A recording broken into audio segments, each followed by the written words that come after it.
Subscribe करें हमारे YouTube channel को और बेल आइकन को प्रेस करें हमारे लेटेस्ट वीडियोस को देखने के लिए।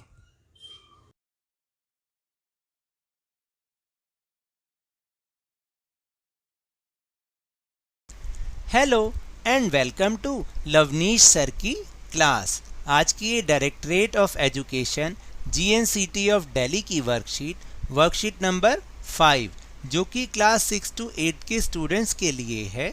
यह ली गई है सामाजिक विज्ञान के सामाजिक एवं राजनीतिक जीवन विषय से, और इसमें हम जिस पाठ को समझने की कोशिश करेंगे वह है अध्याय 2 विविधता एवं भेदभाव।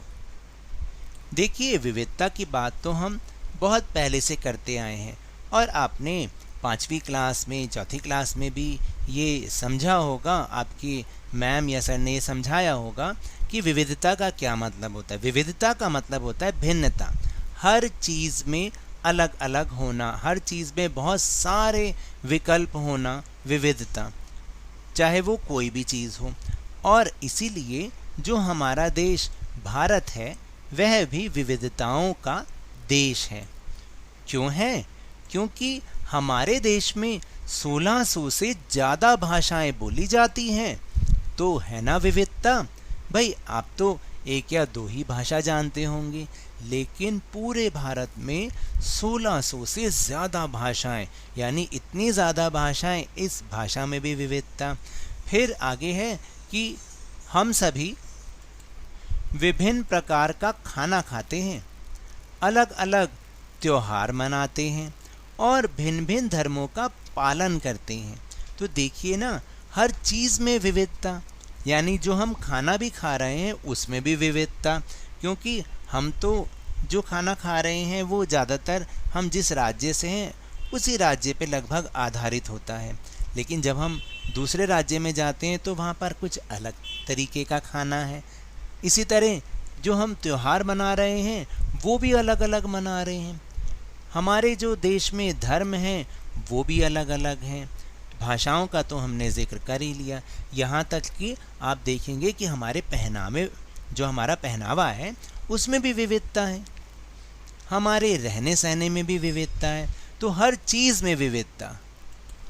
ये विविधता होना अच्छी बात है, क्योंकि जब तक कोई दूसरा नहीं होगा, यानी सब एक ही तरीके का होगा, तो हम किसी दूसरे की अच्छाई और बुराई जान ही नहीं पाएंगे। तो इसका एक उदाहरण बहुत आसानी से और बहुत आसान वाला, इसमें एक उदाहरण मैं दे सकता हूँ कि मान लीजिए आपकी कक्षा में सारे विद्यार्थियों की लंबाई एक जैसी है, यानी सभी लंबे लंबे विद्यार्थी हैं। तो आप कभी भी जिसकी लंबाई कम होती है उसके फ़ायदे या नुकसान जान ही नहीं पाएंगे, क्योंकि सभी एक जैसी लंबाई के हैं। भाई, ये भी तो हो सकता है कि जो छोटी लंबाई का व्यक्ति है उसके कुछ अपने अलग फ़ायदे हैं, वो फ़ायदे जो बड़ी लंबाई वाला व्यक्ति होता है वो उन फ़ायदों को नहीं उठा सकता होगा। तो इसलिए विविधताओं का होना बहुत ज़रूरी है। लेकिन अक्सर हम इस विविधता को समझ नहीं पाते हैं और कुछ लोगों के प्रति हम खास राय बना लेते हैं। जैसे यह राय बना लेना कि गांव के लोग तो कंजूस होते हैं। जब हम किसी के बारे में पहले से ही कोई राय बना लेते हैं तो उसे हम अपने दिमाग में बिठा लेते हैं, तो वह पूर्वाग्रह का रूप ले लेती है। आप समझ रहे हैं ना कि मैं क्या कह रहा हूँ? कि देखिए कि विविधता तो होनी चाहिए, मैं बार बार कहता हूँ कि विविधता होनी चाहिए, लेकिन हम में से ज़्यादातर लोग इस विविधता को समझ नहीं पाते और क्या करते हैं कि कुछ लोगों के प्रति हम कुछ खास राय बना लेते हैं कि जैसे वो जा रहा है ना, वो तो है ही ऐसा, गंदा है, बिल्कुल गंदा। तो ये राय बना लेना किसी के बारे में कि भाई वो ऐसा ही है, हम उस अपने दिमाग में उसके बारे में कोई बात बिठा लेते हैं, तो इसको हम कहते हैं पूर्वाग्रह। जैसे कि यहाँ पर ये उदाहरण भी तो दे रखा है कि ये राय बना लेना कि भाई गांव के लोग कंजूस होते हैं। क्या कंजूस होते हैं? नहीं, ये ज़रूरी तो नहीं कि कंजूस होते हैं, कंजूस तो कहीं पर भी हो सकते हैं। तो इस प्रकार की ज़्यादातर राय नकारात्मक होती है, नकारात्मक का मतलब कि हमें उसके बारे में कोई गलत ही ख्याल अपने मन में बिठाएंगे या अपने दिमाग में बिठाएंगे। जैसे अगर हम यह राय बना लें कि शहर के लोग अपने परिवार के सदस्यों के साथ बहुत कम समय बिताते हैं, तो यह पूर्वाग्रह का उदाहरण होगा। तो ऐसे बहुत सारे उदाहरण आपको अपने आसपास भी देखने को मिलेंगे। हो सकता है कि शायद आपके घर में भी हों, क्योंकि इस पूर्वाग्रह से हम बच तो पा ही नहीं सकते, क्योंकि कहीं ना कहीं किसी न किसी के प्रति हमारे मन में ये पूर्वाग्रह होता ही होता है।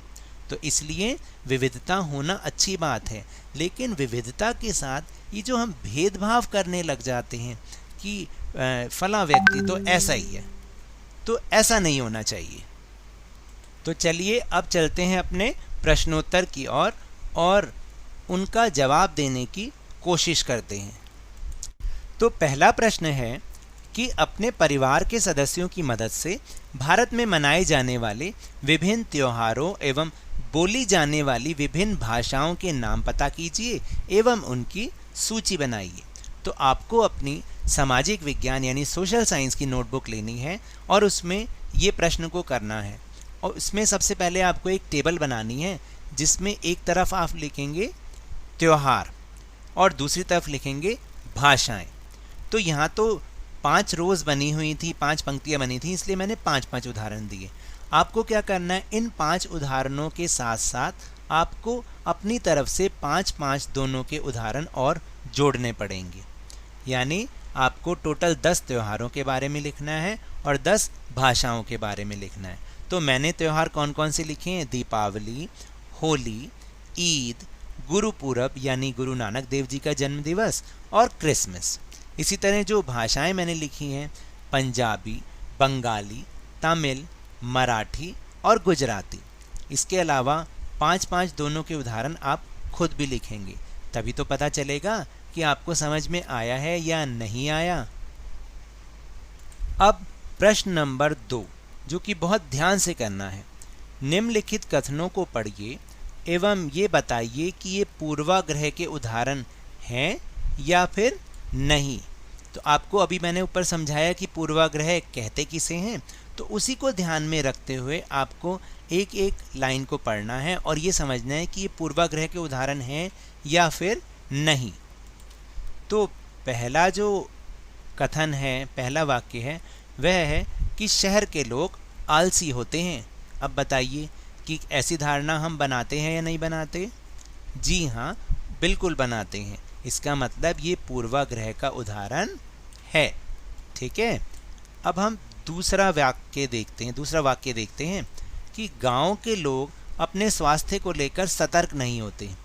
मुझे नहीं लगता कि ऐसा कोई सोचता है, क्योंकि गांव वाले तो वैसे ही शहर वालों से ज़्यादा फिट होते हैं कि नहीं होते? तो इसका आंसर है नहीं, ये पूर्वाग्रह का उदाहरण नहीं है। फिर तीसरा वाक्य है कि लड़का और लड़की एक समान होते हैं। ये तो कोई पूर्वाग्रह हुआ ही नहीं, क्योंकि ये तो हो सकता है कि ज़्यादातर लोग यही अपने मन में बात बिठा के रखते हैं कि लड़का लड़की समान नहीं होते, लेकिन लड़का लड़की और समान होते हैं, तो ये भी पूर्वाग्रह नहीं है।